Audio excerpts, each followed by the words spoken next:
A very good morning to all the students. Students, I hope you all are doing really well.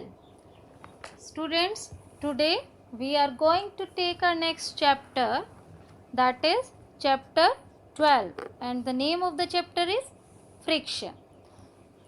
Have you not seen a ball moving on the ground stopping after some time? Why do we slip when we step on a banana peel? Why it is difficult to walk on a smooth and wet floor? क्या हमने कभी इन चीज़ों के बारे में सोचा है? हमने देखा भी है कि ग्राउंड पर एक बॉल है, मूव कर रही है, थोड़े टाइम बाद वो रुक जाती है. जो बनाना पील है उस पर हम स्लिप कर जाते हैं. जो स्मूथ या गीला फ्लोर होता है उस पे हम इजीली नहीं चल पाते. क्या हमने कभी इन सब चीज़ों के बारे में सोचा है? You will find the answers of such questions in this chapter. इन सभी क्वेश्चंस के आंसर हम इस चैप्टर में पाएंगे. That is the force of friction. ये सभी के बारे में हम पढ़ेंगे और जिससे ये सारे के सारे क्वेश्चन अराइज हुए हैं. ये सब किसकी वजह से होते हैं? Force of friction is the force that opposes the motion of an object. Friction एक ऐसी फोर्स है जो किसी भी ऑब्जेक्ट के मोशन को अपोज करती है. इट स्लोज थिंग्स डाउन और प्रिवेंट देम फ्रॉम मूविंग. ये मूव जो ऑलरेडी चीज़ें मूव कर रही हैं उन्हें स्लो डाउन भी कर सकती है. इवन क्या कर सकती है? चीज़ों को मूव करने से भी रोक सकती है. It always acts in a direction opposite to that of the motion. ये हमेशा किस डायरेक्शन में होती है? जिस डायरेक्शन में मोशन हो रहा है उससे हमेशा अपोजिट डायरेक्शन में फोर्स अप्लाई होती है.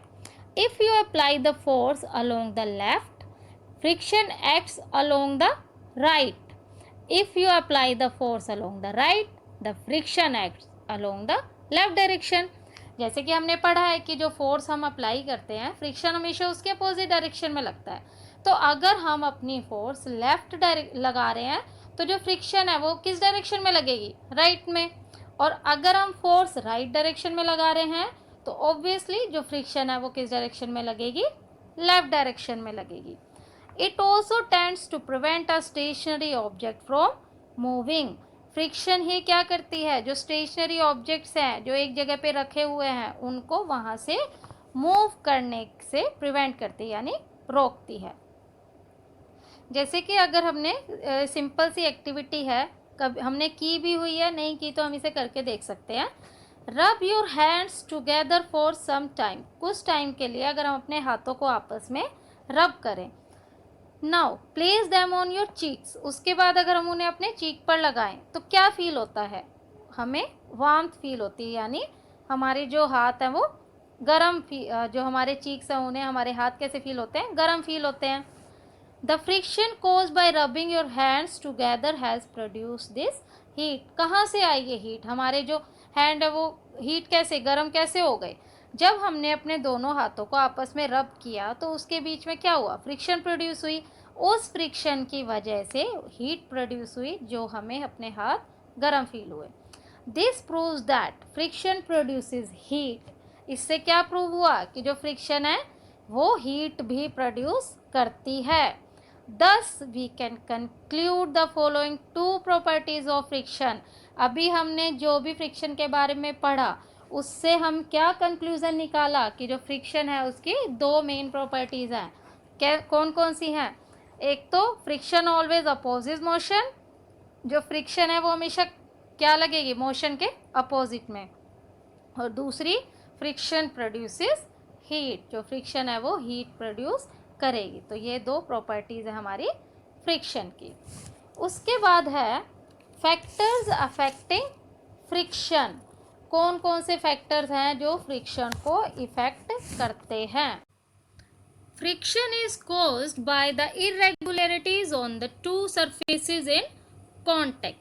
फ्रिक्शन कैसे कॉज होती है? जब दो सरफेस कांटेक्ट में आते हैं तो उनमें कुछ इरेगुलरिटीज़ होती हैं, उनकी वजह से फ्रिक्शन प्रोड्यूस होती है। जैसे कि एक ये एग्जांपल है, ये एक टेबल है एंड एक बुक है। अगर हम ध्यान से देखें तो टेबल में कुछ इरेगुलरिटीज़ है जो हमें वैसे दिखाई नहीं देती हैं, लेकिन अगर हम उन्हें बहुत क्लोजली देखें या माइक्रोस्कोप की हेल्प से या लेंस की हेल्प से देखें तो उसमें ऐसे छोटे छोटे टाइनी होल्स और इरेगुलरिटीज़ दिखाई देती है। सेम बुक के अंदर है जो ऊपर का दिखा रखा है, तो ये इरेगुलरिटीज़ है। जब ये दोनों सरफेस आपस में कांटेक्ट में आएंगे तो इसमें क्या होगा, फ्रिक्शन कोज हो जाएगी। Irregularities on to surfaces lock into one another, और उसके बाद क्या होगा, ये इरेगुलरिटीज दोनों सरफेसेस को एक दूसरे में लॉक कर देंगी। When we attempt to move any surface, अब इनमें से हम किसी भी एक सरफेस को मूव करना चाहें, सपोज हम बुक को मूव करते हैं, तो उस टाइम पर क्या होगा, we have to apply a force to overcome interlocking. हमें इतनी फोर्स लगानी पड़ेगी ताकि हम इस इंटरलॉकिंग, जो ये आपस में दोनों सरफेस लॉक हो गए थे, ये इस इंटरलॉकिंग को तोड़ने के लिए या इससे ज़्यादा फोर्स हमें अप्लाई करनी पड़ेगी। On rough surfaces there is a large number of irregularities. जो रफ सरफेस होते हैं उनके अंदर जो ये इरेगुलरिटीज़ होती हैं ये बहुत ज़्यादा होती हैं। तो इस केस में क्या होगा, so the force of friction is greater in a rough surface is involve. तो जो रफ सरफेस होंगे उनके ऊपर जो फोर्स ऑफ फ्रिक्शन लगेगी वो क्या होगी, ज़्यादा हो। जो फोर्स ऑफ फ्रिक्शन है वो क्या होगी, ज़्यादा होगी रफ सरफेसेस के ऊपर as compare to smooth surface.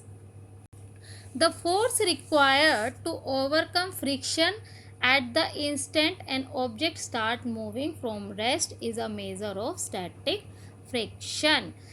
एक ऑब्जेक्ट है जो अपना रेस्ट पोजीशन में है, उसके ऊपर जो फोर्स ऑफ फ्रिक्शन लग रहा है उस जब तक कि वो ऑब्जेक्ट मूव नहीं करता तो वो क्या कहलाती है, static friction. On the other hand, the force required to keep the object moving with the same speed is a measure of sliding friction। और इस जैसे अभी हमने स्टैटिक फ्रिक्शन पढ़ा था उसके ऑन द अदर हैंड, यानी कि उसके अलावा जो फोर्स हम रिक्वायर होती है सेम स्पीड पे एक ऑब्जेक्ट को मूव करने के लिए, वो क्या कहलाती है, उसके अपोजिट में जो फ्रिक्शन लगती है वो कहलाती है स्लाइडिंग फ्रिक्शन।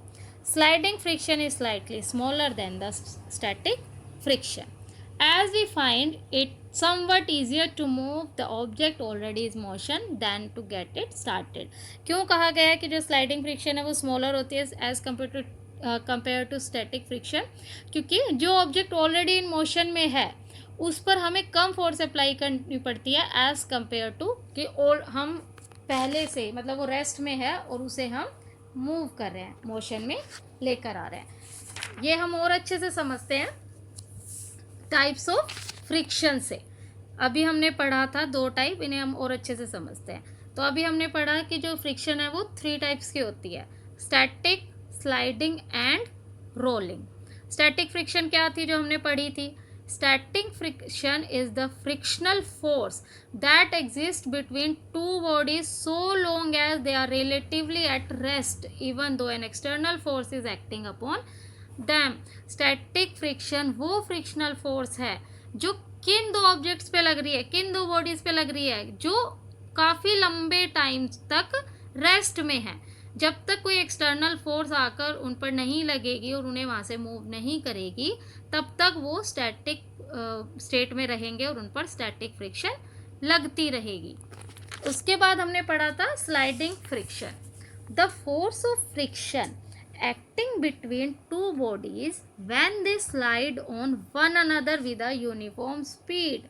और जब वो यूनिफॉर्म स्पीड से एक दूसरे पे स्लाइड होना स्टार्ट हो जाएंगे तो उसके ऊपर स्लाइडिंग जो फ्रिक्शन लगेगी वो स्लाइडिंग फ्रिक्शन कहलाएगी। सपोज हमने टेबल के ऊपर बुक रखी हुई है, दोनों में से कोई भी मूव नहीं कर रहा है, बोथ आर एट रेस्ट, तो उनके ऊपर उस टाइम पे स्टैटिक फ्रिक्शन लग रही है।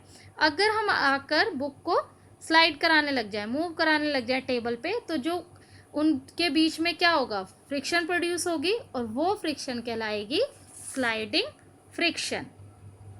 When an object start sliding, जब एक ऑब्जेक्ट स्लाइड करना स्टार्ट कर देगा, the contact points on its surface do not get enough time to lock into the contact points on the floor. जब वो स्लाइड कर रहा है, हम उसको कंटिन्यूसली मूव कर रहे हैं, तो उसको इतना टाइम नहीं मिल पाता कि वो दूसरा जो सरफेस है, कॉन्टेक्ट सरफेस है, उसके साथ लॉक कर सके। लॉक नहीं कर पाता है, इसीलिए हम उसको ईजीली धक्का मार सकते हैं, यानी कि स्लाइड करा सकते हैं। तो इसी वजह से पहले भी जैसे हमने पढ़ा था कि जो स्लाइडिंग फ्रिक्शन है वो क्या होती है, स्टैटिक फ्रिक्शन से कम होती है। एक और टाइप ऑफ फ्रिक्शन होती है रोलिंग फ्रिक्शन, जैसे कि नाम से ही पता लग रहा है, रोल करना। The force of friction that exist between two surfaces when a body rolls over the other body is called rolling friction. जब एक बॉडी दूसरी बॉडी के ऊपर रोल कर रही है, उस टाइम पे जो फोर्स ऑफ फ्रिक्शन लगती है वो रोलिंग फ्रिक्शन कहलाती है। Rolling reduces friction. कोई भी ऑब्जेक्ट है, अगर वो दूसरे सरफेस पे रोल कर रहा है, तो रोल करने की वजह से फ्रिक्शन कम हो जाती है। जैसे कि हमने देखा हो कि सपोज हम एक हैवी बॉक्स ले लेते हैं। एक हमारा जो बॉक्स है वो उसके नीचे व्हील लगे हुए हैं, पहिए लगे हुए हैं, और एक क्या है, विदाउट व्हील का है, पहिए नहीं है, और दोनों का वेट सेम है। तो ऑब्वियसली हम, अगर हमने कभी करके भी नहीं देखा तो हम सोच के ही पता लगा सकते हैं कि जिसके नीचे व्हील है उस बॉक्स को हम बहुत इजीली मूव कर सकते हैं, क्योंकि वो क्या कर रहा है, वो रोल कर रहा है सरफेस के ऊपर। और जिस पर व्हील नहीं थे वो क्या है, वो स्लाइडिंग फ्रिक्शन होगी, तो उसके अंदर हमें ज़्यादा फोर्स अप्लाई करनी पड़ेगी। और अब जैसे कि हमने अभी पढ़ा था कि जो हमारी फोर्स ऑफ फ्रिक्शन है वो किस पे डिपेंड करती है। ये जो अभी तक हमने हर चीज़ पढ़ी है, इन सब चीज़ों से क्या कंक्लूज़न निकला कि जो हमारी फोर्स ऑफ फ्रिक्शन है वो दो चीज़ों पे मेनली डिपेंड करती है। एक होता है nature of surfaces in contact. जो सरफेस कांटेक्ट में आ रहे हैं, दो सरफेस, हमें पता है फ्रिक्शन के लिए दो सरफेस आपस में कांटेक्ट में आते हैं, तो उनका जो सरफेस है वो कैसा है, रफ है या स्मूथ है, उसके नेचर पे डिपेंड करेगा कि फोर्स ऑफ फ्रिक्शन कैसी होगी। अब जैसे हमने पढ़ा था कि जो रफ सरफेस है, रफ सरफेस में क्या होता है, ज़्यादा इरेगुलरिटीज़ होती हैं। ज़्यादा इरेगुलरिटीज़ होने की वजह से क्या होगा, जो फोर्स है वो क्या होगी, हमारी ज़्यादा लगेगी। और अगर स्मूथ सरफेस होगा, स्मूथ सरफेस में इरेगुलरिटीज़ क्या होती है, बहुत कम होती है, तो कम की वजह से क्या होगा, इजीली जो ऑब्जेक्ट है वो एक दूसरे से स्लाइड कर जाएंगे। तो ये डिपेंड करेगा नेचर पे कि फोर्स ऑफ फ्रिक्शन कैसी होगी। उसके अलावा mass of object in contact, मतलब कि जो ऑब्जेक्ट है जो हम मूव कर रहे हैं वो उसका मास कितना है, मतलब हैवी है या लाइट है। जो लाइट ऑब्जेक्ट होगा वो क्या होगा, उस पर हमें कम फोर्स लगानी पड़ेगी। तो अगर कम फोर्स लगेगी तो जो फोर्स ऑफ फ्रिक्शन है वो भी हमारी कम होगी, और हैवी ऑब्जेक्ट के ऊपर जो फोर्स ऑफ फ्रिक्शन हो वो बहुत ज़्यादा होती है, इसीलिए हमें ज़्यादा फोर्स उस पर अप्लाई करनी पड़ती है। So student, that's all for today. We will continue this chapter in our next classes. Till then, revise the covered topics. Thank you.